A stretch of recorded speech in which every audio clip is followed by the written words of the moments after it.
warahmatullahi wabarakatuh. Pada kesempatan kali ini kita akan melakukan pembelajaran yaitu tentang pertumbuhan dan perkembangan kebudayaan Islam.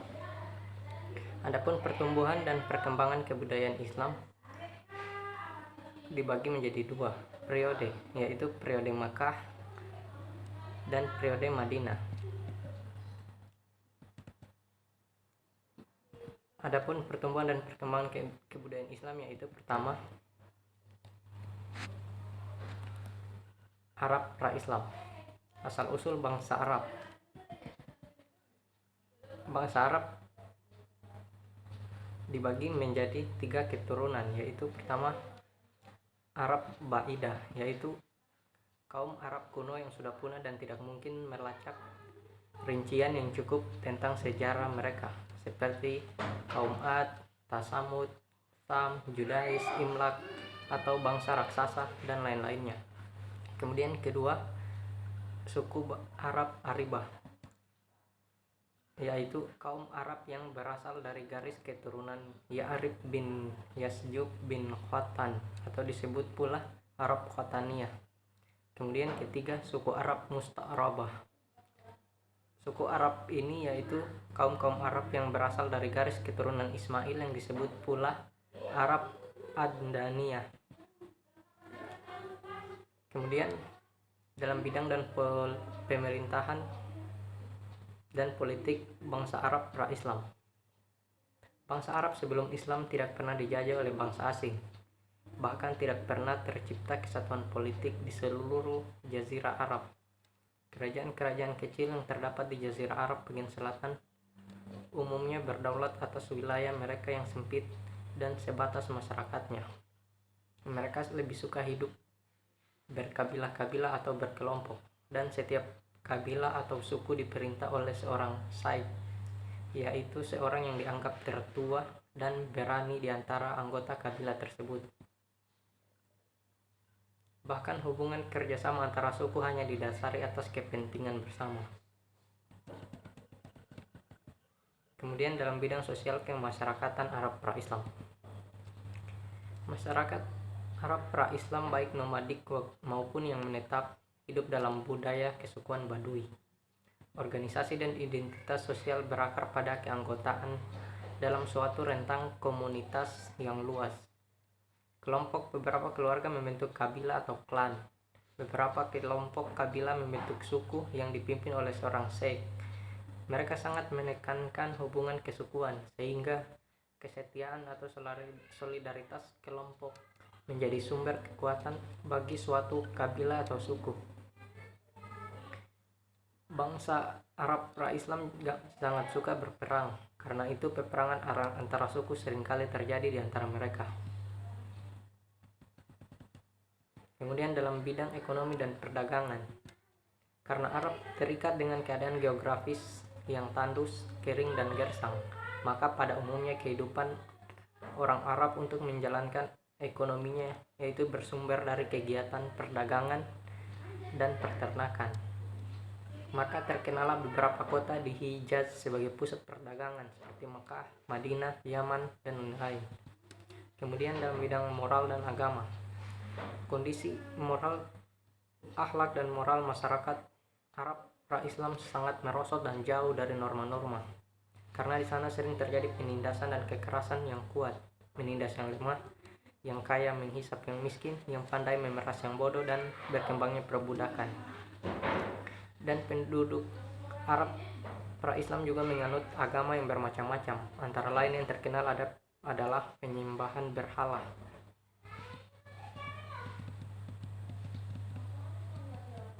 Kemudian dalam bidang kesenian,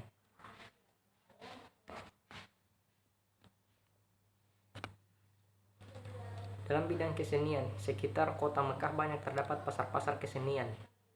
Pasar-pasar tersebut dijadikan pusat keramaian bagi penyair-penyair Arab, diantaranya yang terkenal yaitu Ukaz dan Zulmajaz. Di sini penyair-penyair membacakan syair-syairnya dan biasanya dipertandingkan di antara mereka. Kemudian dalam bidang ilmu pengetahuan dan teknologi, Dalam bidang ilmu pengetahuan dan teknologi di kalangan bangsa Arab sebelum Islam berkembang yang namanya ilmu nujum, ilmu falak, dan sebagainya. Ilmu falak ini berguna bagi mereka untuk menentukan cuaca. Kemudian ada juga ilmu arsitek bangunan hanya berguna dan berkembang pada umumnya di Yaman. Kemudian bangsa Arab sesudah masuknya Islam yang pertama yaitu periode Mekah. Pertama, masa kelahiran Nabi Muhammad SAW. Sayyidul Mursalin dilahirkan di tengah kabilah Bani Hashim di Mekah, yaitu pada hari Senin 9 Rabiul Awal saat tragedi pasukan bergajah bertapan pada tanggal 20 atau 22 April 571 Masehi. Menurut Kausin de Parcheval dalam esai sur Historie des Arabes mengatakan bahwa Muhammad dilahirkan pada bulan Agustus 570 Masehi, tetapi pada umumnya mengatakan bahwa dia dilahirkan pada tanggal 12 Rabiul Awal.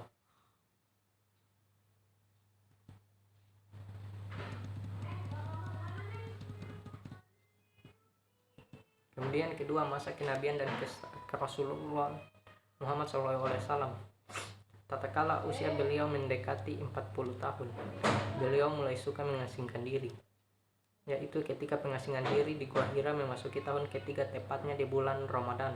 Allah mengangkatnya menjadi nabi dengan mengutus Jibril kepadanya yang membawa beberapa ayat Al-Quran, yaitu surat Al-Alaq ayat 1-5. Itulah wahyu pertama. Dan malam itu terjadinya peristiwa itu kemudian yang dikenal dengan nama malam Lailatul Qadar. Dan menurut riwayat terjadi menjelang akhir bulan Ramadan.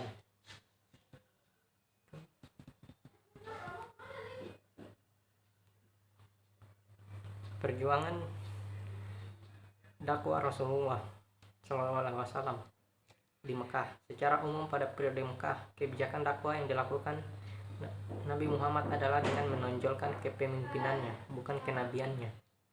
Implikasinya dakwah dengan strategi politik yang memunculkan aspek-aspek keteladanan dan menyelesaikan berbagai persoalan sosial lebih tepat dibanding dengan aspek kenabiannya dengan melaksanakan tabligh.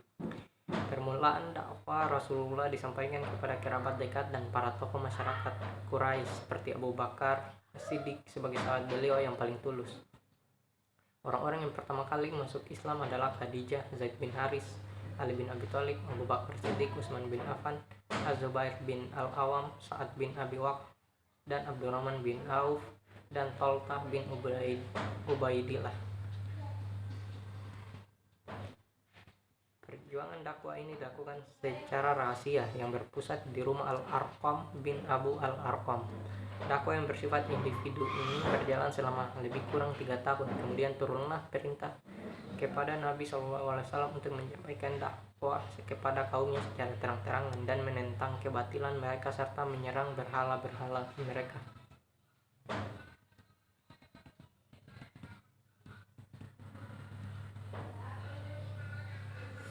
Kemudian dakwah di luar kota Mekah, yaitu pertama kaum muslim hijrah ke Habsyi. Pada awal tahun 615 Masehi, kaum muslimin hijrah ke Habsyi dikarenakan penganiayaan dan intimidasi orang-orang kafir Quraisy merupakan ujian yang hebat bagi Nabi Muhammad dan pengikutnya. Salah satu langkah antisipasi penyelamatan Nabi Muhammad telah memerintahkan untuk berhijrah ke Habsyi yang waktu itu dipimpin oleh Najasyi, seorang yang beragama Nasrani. Rombongan ini terdiri dari 12 orang laki-laki dan 4 orang wanita, dikepalai oleh Utsman bin Affan. Pada tahun yang sama, tepatnya di bulan Syawal, rombongan ini kembali ke Mekah karena berita dusta tentang peristiwa Gharanib bahwa orang-orang Quraisy telah masuk Islam. Ternyata berita tersebut berbanding terbalik, sehingga setelah di Mekah, kaum Quraisy semakin menjadi-jadi melakukan penyiksaan terhadap kaum muslimin. Kemudian kedua, hijrah ke Taif.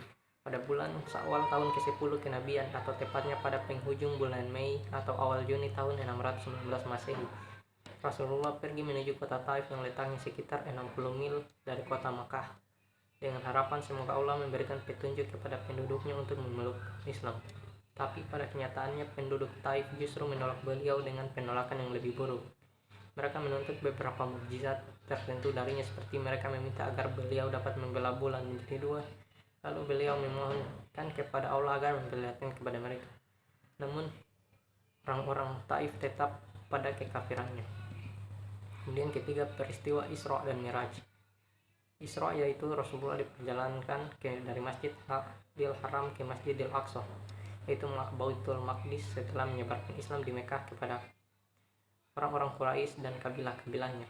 Sedangkan Miraj yaitu perjalanan Rasulullah dari Baitul Maqdis naik ke langit ketujuh.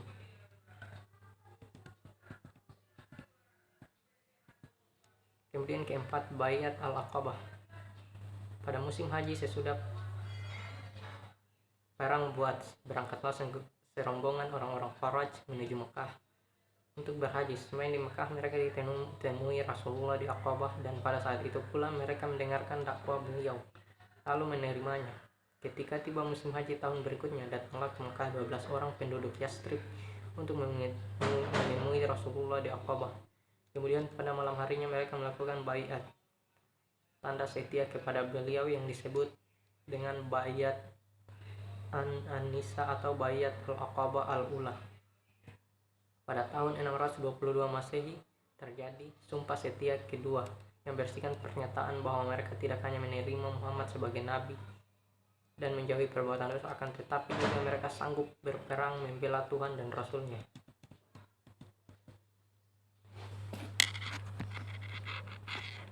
Kemudian periode Madinah.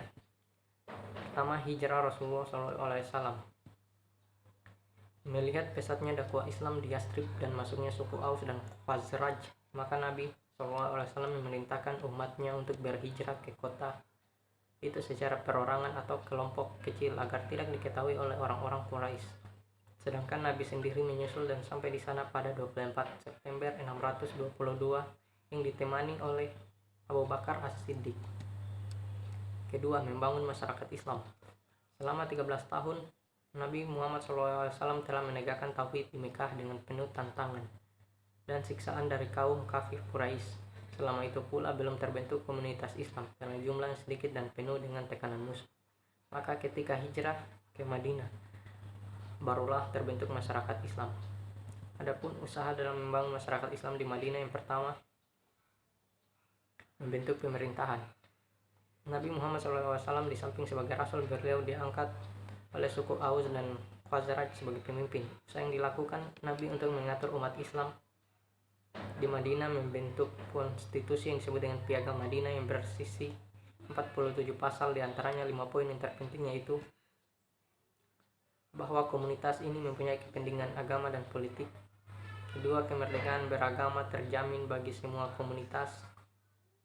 Ketiga, seluruh penduduk Madinah memiliki toleransi moral dan material serta menangkal agresi yang ditunjukkan kepada Madinah.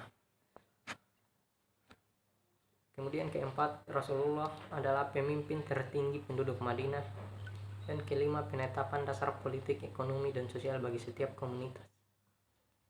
Yang kedua, pembentukan sistem sosial kemasyarakatan.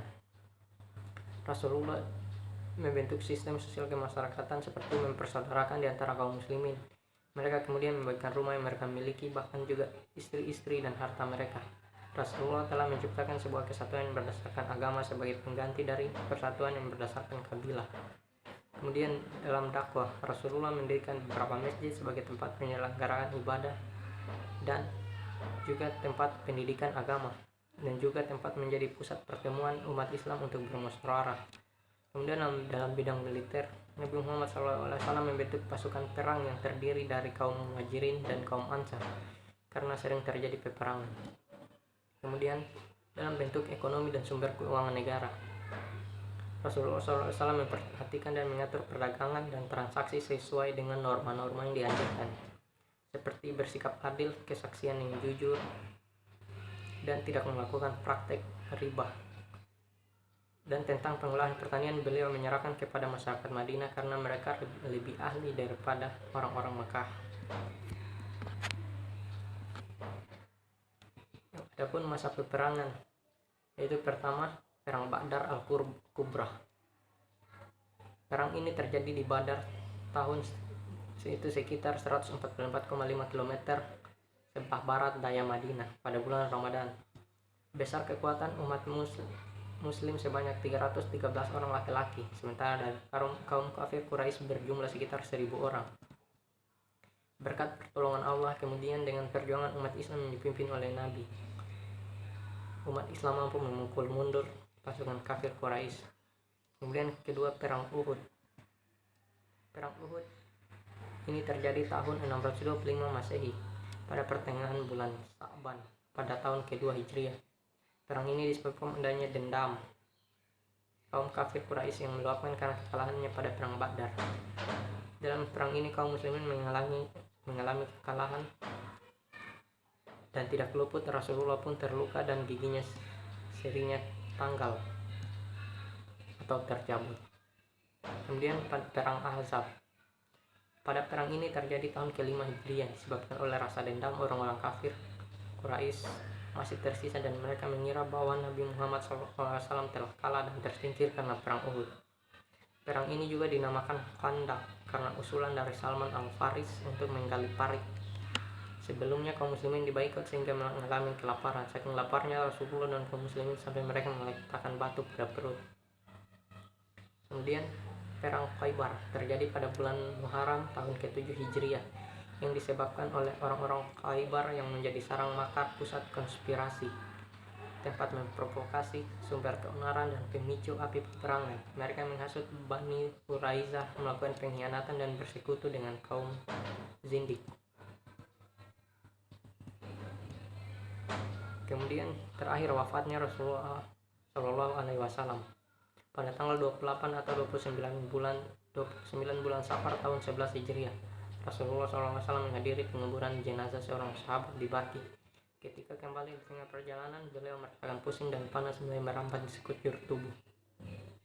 Nabi sholat bersama para sahabat dalam keadaan sakit selama 11 hari, sedangkan jumlah hari sakit beliau adalah 13 atau 14 hari.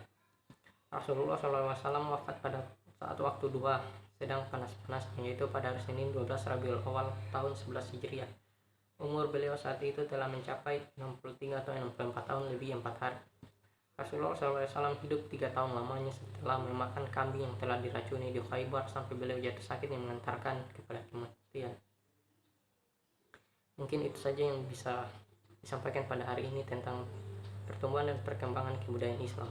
Kurang dan lebihnya mohon dimaafkan. Assalamualaikum warahmatullahi wabarakatuh.